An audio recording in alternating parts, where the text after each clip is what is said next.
Allô, bonjour peuple congolais. Eza bino ndeko masawa.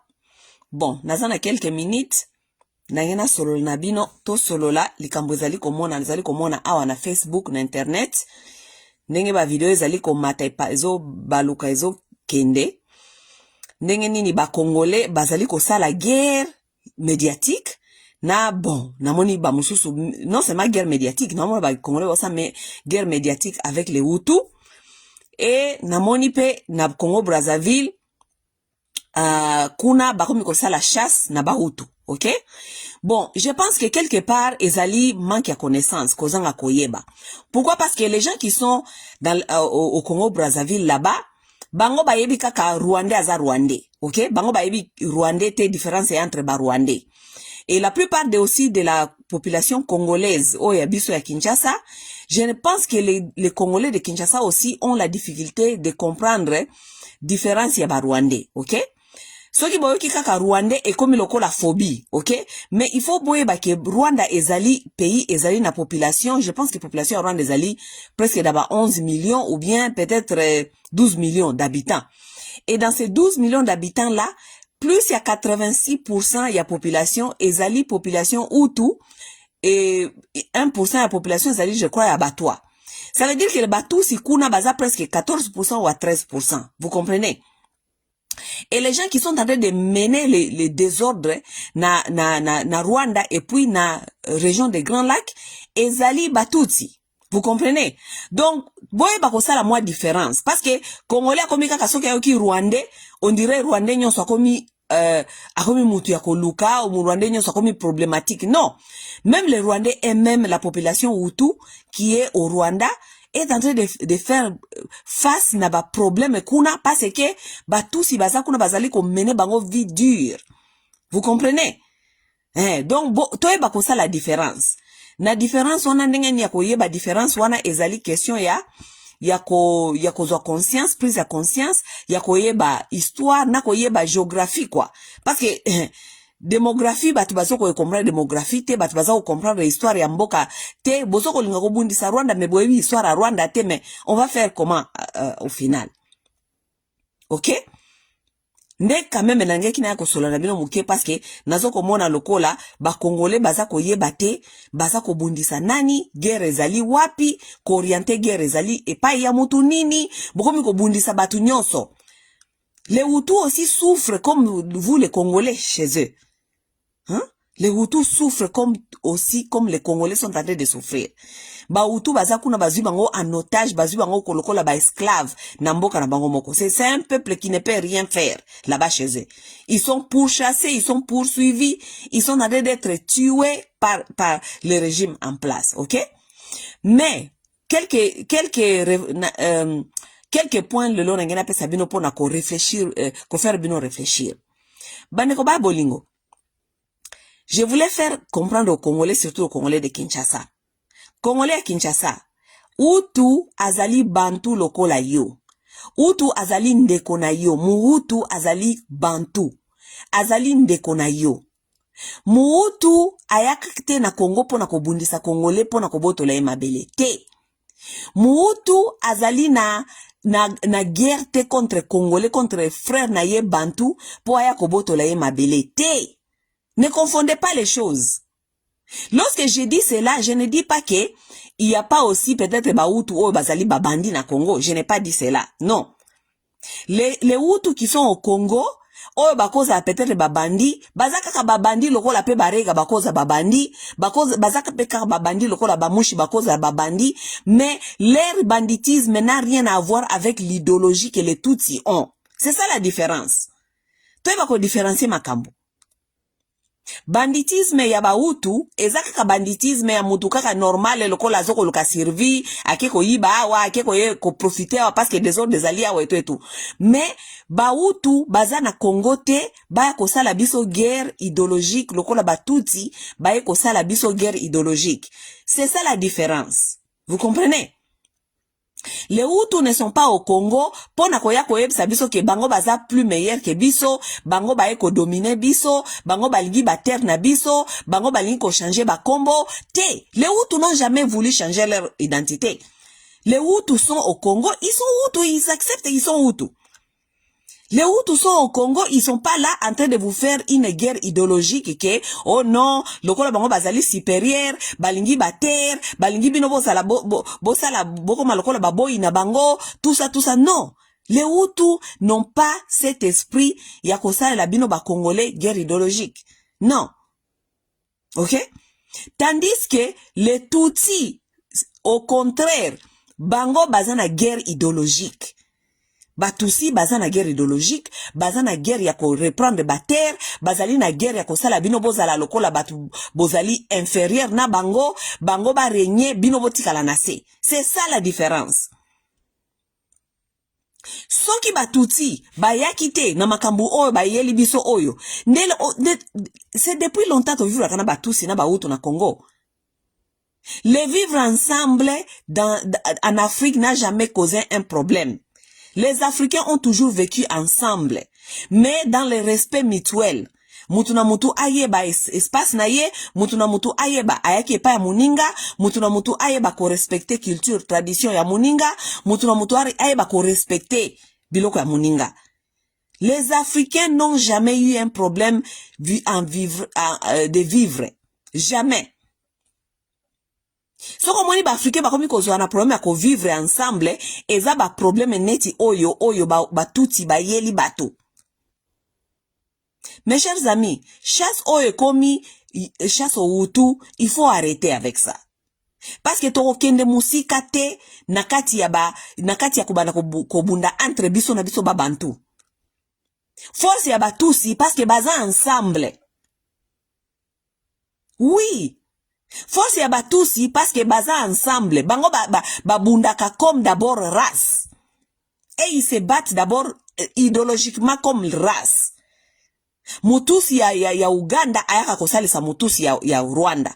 Mutusi ya Burundi ayaka kosalisa mutusi ya Rwanda. Mutusi ya Rwanda akenda kosalisa mutusi ya Kenya. Mutusi ya Tanzanie ayaka kosalisa mutusi ya Rwanda. Et ils se battent d'abord tant que groupe, donc groupe racial. Yes. Tala batu lokola ba James Kabarebe. James Kabarebe aza mutusi ya Bufumbira. Bufumbira ezali na Uganda. Ce sont des Ougandais.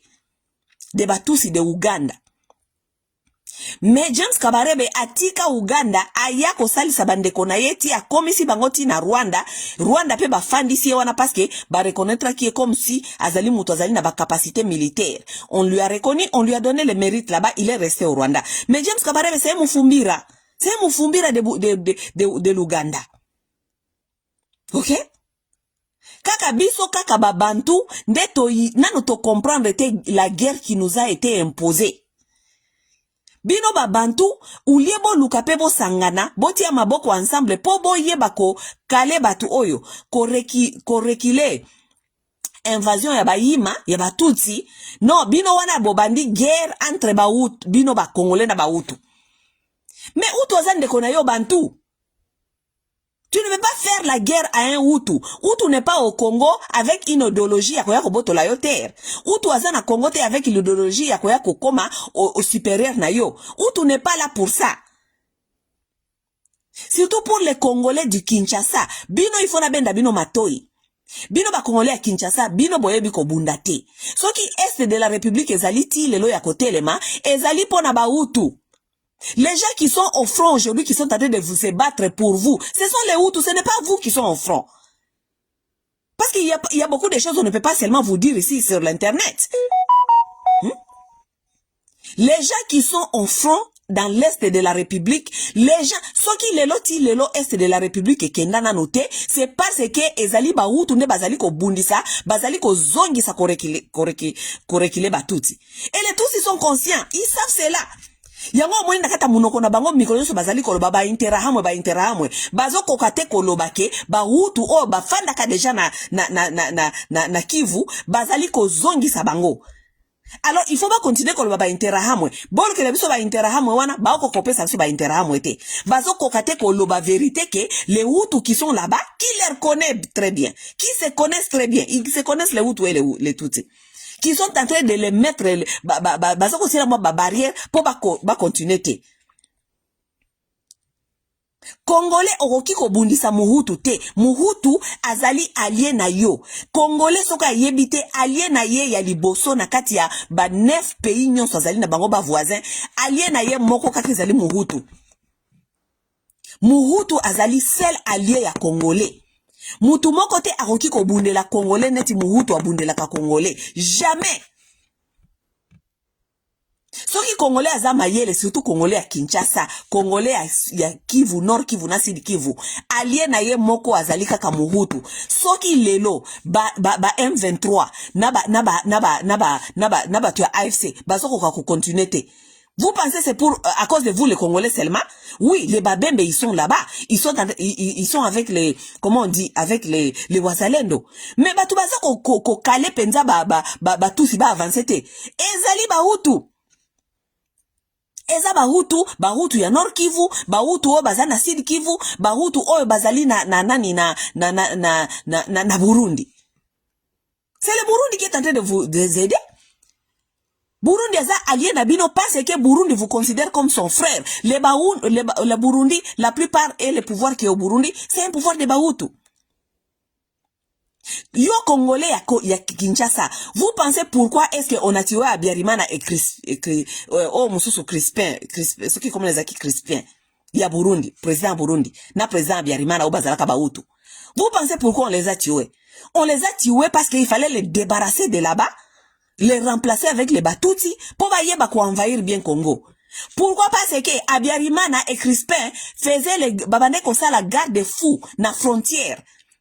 Lorsque les Hutus avaient les pouvoirs au Rwanda et au Burundi, on pouvait dormir. Mobutu pouvait dormir. Parce que, mindele bazalaki na nzela te ya kokota, pona koya kokote la biso na este. Les Hutus ont toujours été les alliés des Congolais. Et les alliés fidèles. Parce que les Hutus vous considèrent comme leurs frères. C'est vous qui vous voulez maintenant, ma propagande oyo batuti bayele bino. Baba na koyebisa bino ke Bahutu pe baza boko bino. Non, on n'a jamais eu de problème avec les Hutus. On n'a jamais eu de problème avec les Hutus. Même lorsque les Hutus et les Tutsis se sont tués là-bas au Rwanda, tango Bahutu bakotaki na Congo epai na biso na 1994. Botala depuis Bahutu bakotaka na 1994 jusqu'en 1996. On n'a jamais eu ba problème ok, Bahutu bazako bomba ba Congolais, Bahutu bazali ko violer ba Congolais. Non, lokuta. Ti na 1996, tango Batutsi baye. Comme ça la chasse au Bahutu. Qu'ils étaient réfugiés chez nous. C'est pourquoi tu bandiko yoka, oh, Bahutu bandiko violer et tout et tout. Lokuta, ils ont propagande ya Batutsi. Propagande ya Batutsi, baye, pona koya bandiko violer Batu, ko bomba Batu, ko la kisabiso que oh, ce sont les génocidaires là qui sont arrivés, qui sont en train de tuer les Congolais.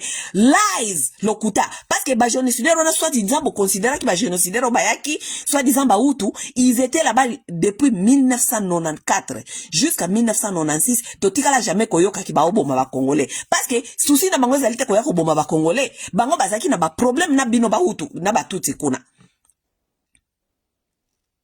Voilà maintenant ba Congolais ba komi kondima ba propagande ya Batutsi. Ba komi kondima ba propagande ya Batutsi, ba ye ko seme ba terreur, baza ko boma bino, ba bandi ko kosa bino ke oh, ezali Bahutu nde Bahutu ba ye ko boma bino, bino bondima ka ba génocidaire bazala awa, ba ngonde ba komi ko boma bino. Non, lokuta, ezali propagande ya Batutsi. N'achetez pas, n'acceptez pas les propagandes de Batutsi, ba ebisabino ke Bahutu bazali ko bomba bino et tout et tout. J'ai bien répété, na lobi boye, na tikali jamais kolobake, Muhutu atikala jamais ko sala mabe na Congo, na lobi bongote. Na lobi ke soki Muhutu aye ko sala mabe ou bien banditisme na Congo, ezali banditisme na même rang lokola mouche ko sala banditisme, lokola ba mouche kombe bazaba bandi na Congo wana. Bamushi combien bazali na kati ya ba M23. Bamushi combien ba keko salisa Batutsi po ba ko botola biso ba botola so mabele. Ba Congolais combien bango moko ba kei kuna ko salisa Batutsi na idéologie na bango ba ya ko botola biso mabele, ba ko botola so mabele. Vous allez pas nous dire que parce que parmi Bahutu, ba mususu pe ba bandi bazali et que bango baza ba Rwanda ba ko bomabino. Non. Muhutu azana idéologie te neti ya Mututsi. C'est totalement différent. Mututsi azali na idéologie suprémaciste et puis ya koboto la bino ba terre boko ma baboyi na bango boko ma domestique nde idéologie ya Mututsi. Mais tandis que Muhutu wana idéologie na yete Muhutu azali kaka lokola yo aye kofanda afandi na ye azoko sala bilanga na ye toboite nakati na bango mwa babandi bakoki kozala lokola babandi nyoso. Mais Muhutu azana idéologie te neti ya Mututsi. Il faut arrêter avec ça. Parce que bozo ko sala makelele awa bozo ko bisa Bahutu oh bino bozo ngepana bino mais bino boko ko bunda na Batutsi bino ba Congolais boko bunda na Batutsi. Si baboto libino kuna Bukavu na Goma bozo ko récupérer ngote ba ko kate ko avancer parce que Burundi est telemi banani ba telemi Bahutu ya Burundi Bahutu ba telemi côté ya ba Uvira Bahutu ba telemi pona ko défendre bino ba Congolais ba défendre ba terre na bino. Congolais zala na mayele ba mususu baza ko gagner guerre oyo baza ko utiliser bino ba bantu bazoba oyo bino boza na mayele te boyebi histoire te boyebi démographie te boyebi te makambo ezali koleka baza bisabino kaka Rwandais mais les Hutus ce sont les Bantus. Les Hutus souffrent chez eux babengana bango baboma bango même façon Batutsi bazali ko sala bino epai na bino lelo même façon bakomi ko sala basala Bahutu epai na bango. Les Bahutu c'est un peuple qui a tellement souffert na maboko ya Batutsi wana. Les Rwandais qui existent aujourd'hui ce n'est pas les Rwandais qui existaient à l'époque ya Bakoko. Bahutu bazalaka na ba royaume na bango. Bazalaka na ba royaume na bango ba Buhoma, ba Busozo, ba Tiangongo, ba Impara, ba Ruhinzero. Ba royaume na bango wana nyoso ba Tutsi ba envahira ba boma ba mwami na bango ba yiba bango ba terre ba bakisa ngo ba vimbisa Rwanda. Yango wana Bahutu ba kima ba s'éparpilla partout. Et ceux qui sont restés, les Tutsis veulent que ces gens-là restent leurs esclaves. C'est manque de l'histoire qui vous rend à commencer à parler n'importe comment. So comme on kaka Rwandais. Oh, na Rwandais, na Muhutu, na Mututsi bozo ngepa na bino te. Bahutu baza ba frère na biso, tozala na Bahutu. Oui. Parce que guerre ndenge komi na région wana, mutu na mutazo kangama na ba frère na ye. Batutsi baza ko kangama entre bango na bango. Bango Batutsi ya Rwanda, ya Burundi, ya Tanzanie, ya Uganda, bakangami bango nyonso po ba ya osala biso guerre. Siko bino ulebo réfléchir nanu guerre ya bahima contre babantu, bino bebo kangama lokola babantu, boy ba nini ya kosala force, bino wana bobandili sous division entre bino na bino nanu. Bobani susu division ngo susu bobani ngo nani, bo choisir cible na bino ya mabe. Bobandi cible nani Bahutu bakoza cible na bino te parce que Bahutu ne ba obunde la bino. Ce sont les Hutus qui sont au front. Bino yo Congolais yo ebiko bunda yo. À part ko ningisa luketu. Luketu na buzoba. À part ko ningisa luketu yo ebiko bunda. Bato baza ko bunde la bino o bazali ko se considérer comme ba frère na bino bangonde bolingo bandosana bango division guerre avant. Buy into a propaganda. Boza ko buy into propaganda ya Batutsi. Arrêtez ceci. Arrêtez cela. Nous allons rester avec les Hutus parce que ce sont nos frères. Batutsi bakeneko mitia ensemble na bahima mususu ya ba Uganda, ya ba Kenya, bakeko mitia na bahima mususu ya ba Tanzanie kuna po ba ya ko bundisa bino. Biso pe to ko mitia ensemble na ba Bantu nyonso ya région. Oui, nous allons aussi former groupe ya Babantu. So et comme guerre yaba ethnie, ça veut dire Babantu contre Bahima. Nous allons pas créer la division entre nous d'abord. OK? Donc bino batu boyebi histoire te batu yabi koma batu yabi loba. Oh Bahutu pe bazonga. Yo Mutu akozonga yo Congolais ko bunda yo. Kaka bilobela internet. Mutu akozonga wapi yo Congolais yo ebiko bunda. Oyebiko bunda te. Kaka luketu. Banani bazo bundela bino kuna na est. Yo ebite majorité batu bazo bunda na est le eza Bahutu. Parce que bango ba il faut se défendre. Bango ba bunda pona survie na bango. guerre oyo ekomeli batuti amine ekomeli bango kilo parce que bazokoka te koyebisa vérité na communauté internationale ke bato baza kobundisa biso kuna eza bahutu baokoka te parce que bakotuna bango siko donc ekomi guerre ya batusi na bahutu siko bakomi kokosa ezali bainterahamwe bebino bozali kuna bino ba M23 bolakisa biso bainterahamwe oyo bozwa kokosa biso mikonso ke bainterahamwe baokoka koloba bainterahamwe te parce que bayebi ke force de frappe o baza kozwa eza ya bakongomani te bayebi force ya frappe o bazali kozwa kuna bayebi ke ezali kaka ya bakongomani te. Je ne dis pas qu'il n'y a pas de congomani qui se battent. Oui, napesi mbote na bana biso ya Uvira. Babembe na bafulero kuna ale ya bino yango ingeta. Mais biso batu ya kuna biso na biso toyeba ni ndenge tosala ka makambo. Et les Hutus du Nord Kivu et du Sud Kivu, bazana Sud Kivu et surtout bazana Nord Kivu, bazana droit ya kobunda à même titre le kola ba congolais nyonso bazana droit kobunda parce que bango pe bazana droit ko se sauver. OK, ils ont droit de se battre. Ils ont droit d'aller au front. Oui. Hein? Ba kongomani botika kobundisa ba Hutu. Lelo soki est de la République ezana no ya kozala ndenge ezali wana ezali parce que les Hutus sont là-bas. Congolais ayebi kobunda te. Mushi zoba kizengi mushi akoma mutu ya losambo bahavu bazoba ba bizengi. Oui. Mushi nini azobunda. Bamushi o baza obunda wapi bamushi bakomika ko yako lokotaka bango lokola bakomika ko enlever bango nakata bandako parce que ba mama na bango batia bango nyoso nakata losambo bazoba bizengi bahavu même chose na Sud Kivu batu bateni baza ko bunda ezakaka bafulero barega quelques barega na babembe na bahutu oui na bahutu baza ko bunda.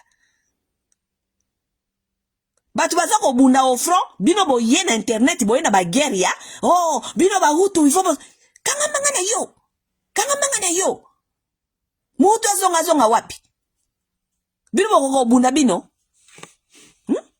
qui vous a déjà dit que le vivre ensemble entre Africains a déjà causé un problème? Ba Africain ba fandi na ba Angolais, ba Africain ba fandi na ba Centrafricain, ba Africain ba fandi na biso ba Congolais to fandi na ba tunyonso. Le problème ne se cause pas. Problème tozana ngozali problème ya batuti. Il faut koyeba kosa la différence.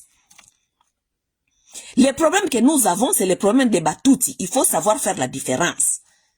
OK? Ce bozo ko kosa la différence wana te mboka wana bako boto la bino yango boko regretter. Mboka wana bako boto la bino yango parce que bozo koyeba ko cibler ennemi bien te. Tanga bato. Bozo comprendre même pas que balongola bino natangu ya Abiyarimana bozaki bien bozaki ko vivre bien. Balongola Abiyarimana wana pona est de la République etika la polele. Balongola Crispien wana na Burundi pona est de la République etika la polele parce que bazalaki bahutu bazalaki ko veiller sur ba frontière na bino. Regardez aujourd'hui le Burundi par exemple.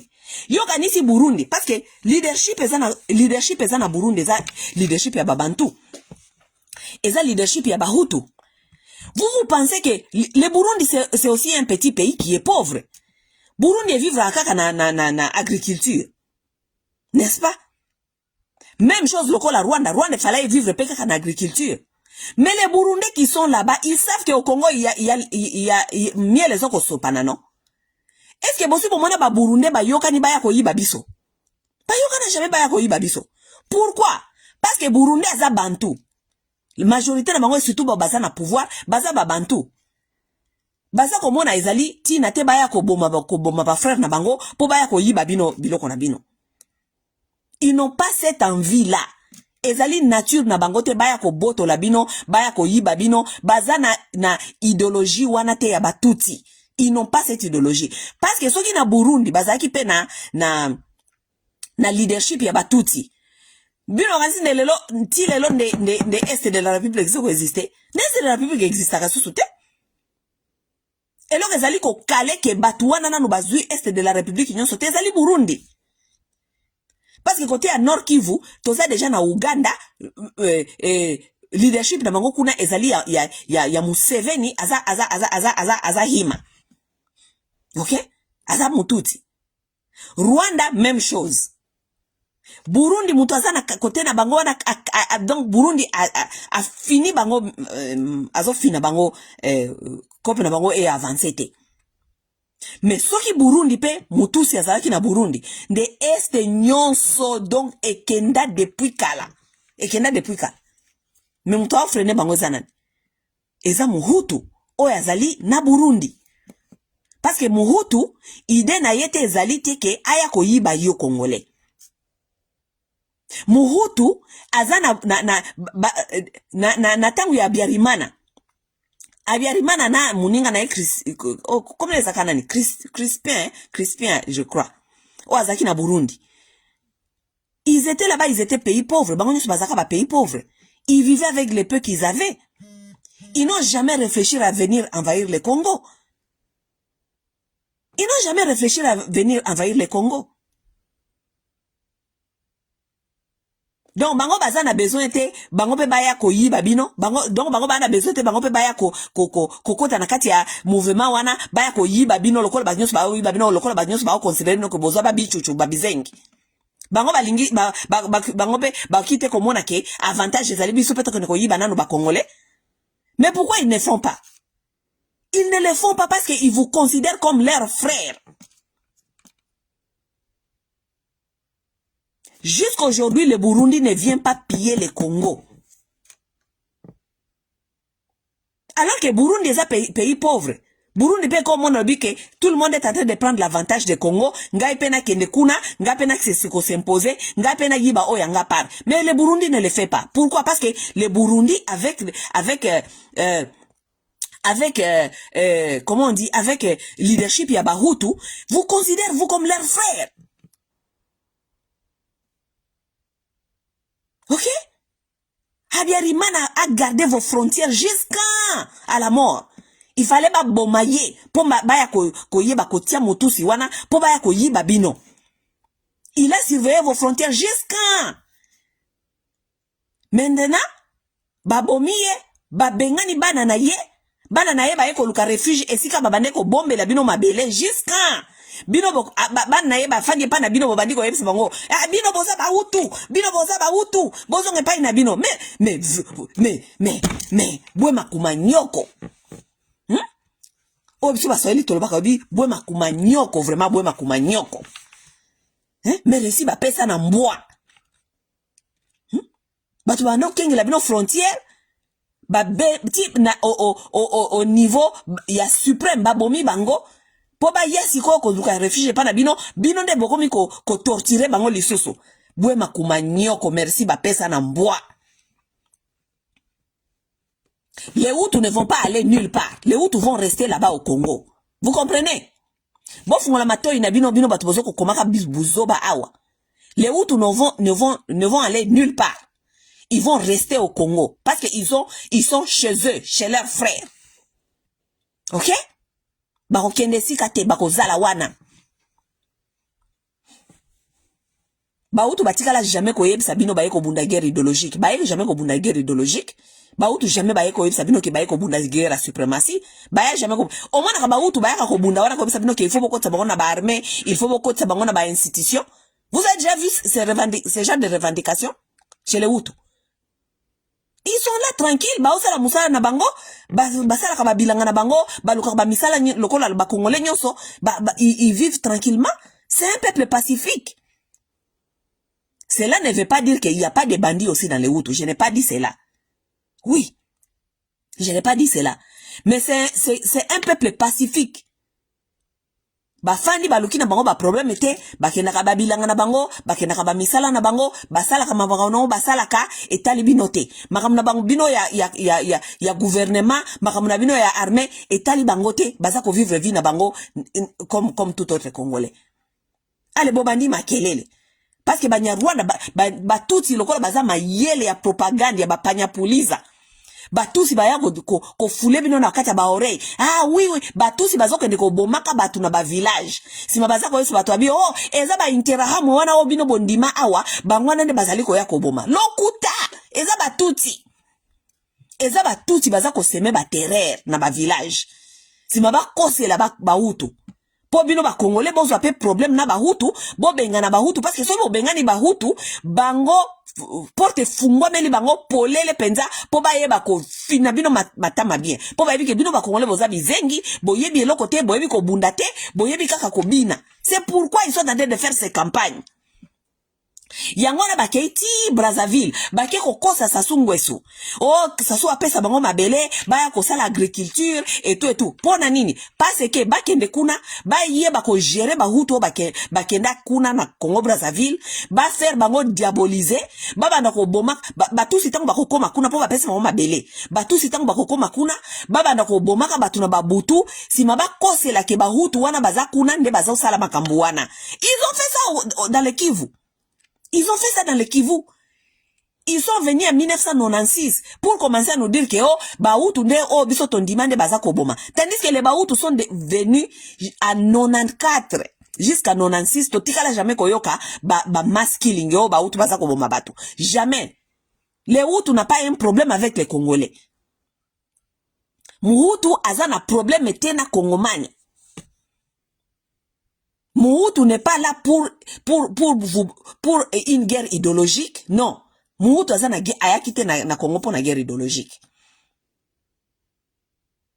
Mohutu n'a aucun intérêt ya koya koboto la Congolais mabele ou bien ya koya kosala Congolais guerre. Azana intérêt à ta mon côté. Parce que c'est lui qui est même au front jusqu'aujourd'hui na est de la République azako bundela yo Congomani. Yo Congomani tango zoke ne ba concert. Ozoke ne kosala ba feti Mohutu azako bunda kuna na front. Ba pays 9 voisins nyoso ba kimi bino 9 voisins nyoso ba kimi bino mutu azali ko bunda na bino kaka au front lelo allié na bino oyo azali fidèle jusqu'aujourd'hui eza Mohutu Burundi. OK? Allié fidèle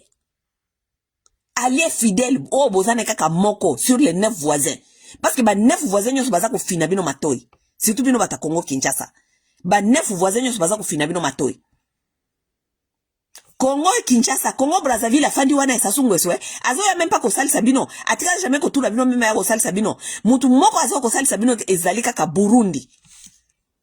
Jusqu'aujourd'hui Burundi est en train de risquer tout même azo ko risquer même ba sanction pona bino ba Congolais bo perdre ba frontière na bino nyonso te. Burundi azali ko se battre aujourd'hui jusqu'à pona ko faire pas avancer pona comment ça s'appelle M23 na AFC ba avancer te ba pénétrer te Uvira pour ba kene Katanga. Burundi azako bunda azoko risquer ba sanction pona bino ba Congolais. Si mabino na Congo bo fandi wana bo bandi betela sema masolo oh Bahutu laissez les Hutu tranquille. Ennemi na bino azali mututi. Ennemi ya Congolais aza mututi parce que mututi aza ko bunda na guerre idéologique. Mututi ayeko bunda pona kozoba terre. Mututi ayeko bunda pona suprématie. Yango nde toboyi. OK? To continue kote ya bino mukie pona makambo oyo bo bandia ba guerre ya Bahutu to lingi yango te. Botika. Parce que Congolais azana mayele te azana makasi pete ya kobunda. OK? Ba 9 voisins na bino nyonso ba abandonné bino mutu azako bunda na bino sikoyo kaka eza Mohutu ezali Burundi. Personne d'autre ne se bat pour vous. Seul le Burundi qui est en train de se battre à vos côtés. Seul le Burundi. Et le Burundi le fait parce qu'il vous considère vous comme leur frère bantou. OK?